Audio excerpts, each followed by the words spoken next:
கோவிலில் பெயரில் ராக்காயியாகவும் மக்கள் வழக்கில் ராக்காட்சியாகவும் வாழ்ந்து கொண்டிருக்கும் அழகர் மலையின் மேலுள்ள ராக்காட்சி கோவில். அழகர் மலையில் வேர்விட்டு கிளை வெடித்ததைப் போல நூற்றுக்கணக்கில் அரும்பி நிற்கும் பிடிமண் கோவில்களுக்கு தாய் வீடாக இருப்பது அழகர் மலையின் ராக்காட்சி கோவில்தான்.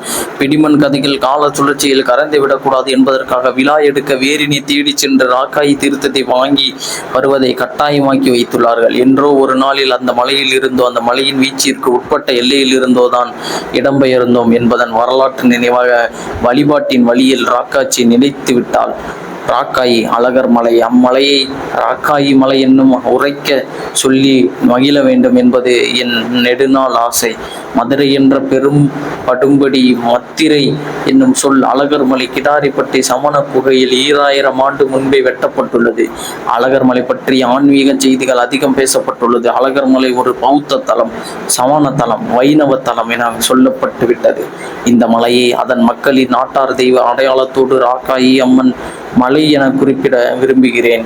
இது மலைவேடர்களின் மலை. அழகர் மலை பழமுதிர் சோலையில் தான் பழங்குடிகளான மலைவேடர்கள் தங்களின் முதல் மொட்டையை அடிப்பார்கள். மேற்கு வங்கம் முதல் தமிழகம் வரை பரவி கிடக்கும் கிழக்கு தொடர்ச்சி மலையின் தென்முனைதான் அழகர் மலை எனலாம். அழகர் மலையில் என்னென்ன தெய்வங்கள் உள்ளது என்ற தகவல் நம்மிடம் உள்ளது. ஆனால் அம்மலையின் நீரூற்றுகள் பற்றிய செய்திகள் அதிகம் பேசப்படவே இல்லை. தமிழ் இலக்கியம் குறிப்பிடும் திருமாலிருஞ்சோலை என்னும் அழகர் மலையின் இயற்கை அழகை பற்றி தமிழ் இலக்கியங்களில் விரிவாக பேசுகின்றன. இலுமென இழிதரும் அருவி பழமுதிர் சோலை என்கிறது திருமுருகாற்படை. பூம்பொழில் சூழ் திருமாலிருஞ்சோலை என்கிறது. ஓங்கு உயர் மலைய உயர்ந்தோன் தொழுது என்கிறது. பல அருவிகளை சுனைகளை கொண்டு திளம்பாறு வாயும் உயர்ந்த மலை அடுக்குகளை கொண்டு அடர்ந்த காடாக அழகர் மலை விளங்கியதாக இலக்கியங்கள் சொல்கின்றன. முல்லை திணை இடையர்களின் நிலம் இது. அழகர் மலையில் சித்தருவி, பெரியருவி, தண்ணிக்கல்லு அருவி, கொரக்கொண்ட அருவி, வண்ணான் அருவி, பேப்புலா கொடை, வாழக்கிய ஊத்து, வாவூத்து, பச்சைக்காத்தி ஊத்து, தாளையூத்து, எருதுமேடு ஊத்து, கருடர் தீர்த்தம், ராக்காயி தீர்த்தம், கேட தீர்த்தம், அனுமார் தீர்த்தம் என பல்வேறு ஊற்றுகள் நீரோடைகள் உள்ளன. அம்மலையில் உற்பத்தியாகும் சிலம்பாறு பற்றி பரிபாடல் சிலப்பதிகாரத்தில் குறிப்பிடப்பட்டுள்ளது. யார் இந்த ராக்காயி? இவளுக்கு 3 தம்பி தங்கைகள். பெற்றோர் இல்லை. அவர்கள் விசைக்காய்ச்சலால் இறந்து போனார்கள். அவள் வேலையை செய்து தம்பி தங்கைகளை காப்பாற்றினாள். தேனெடுப்பது அவளுடைய வேலை. மருது முத்து அந்த ஊருக்கே பெரிய வணிகன். இன்றைய சொல்லாடலில் மண்ணின் வளங்களை சுரண்டும் காப்பீட்டு பெருமுதலாளி. அவன் காட்டு செல்வங்களை கெடுத்து வந்தான். காடுகளின் வளங்களை சுரண்டி அதை அழித்து விளைநிலங்களாக மாற்றிய நிலமே மருதம்.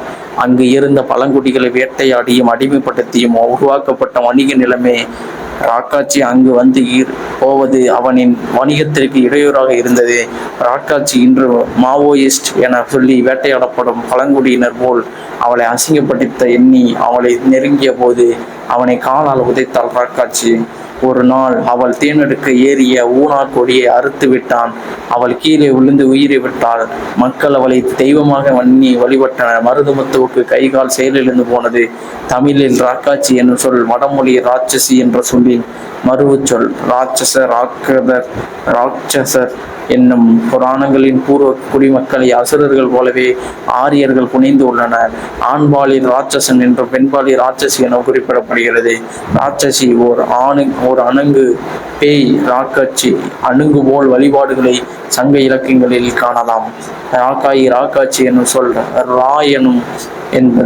ராக்காய் என்பது இரவை போல கரிய நிறமுடைய காடுகளின் தாய் அல்லது தலைவியாக இருக்கலாம். இந்த ராக்காய் என பெயர்களை தென் மாவட்டங்களில் பரவலாக காணலாம்.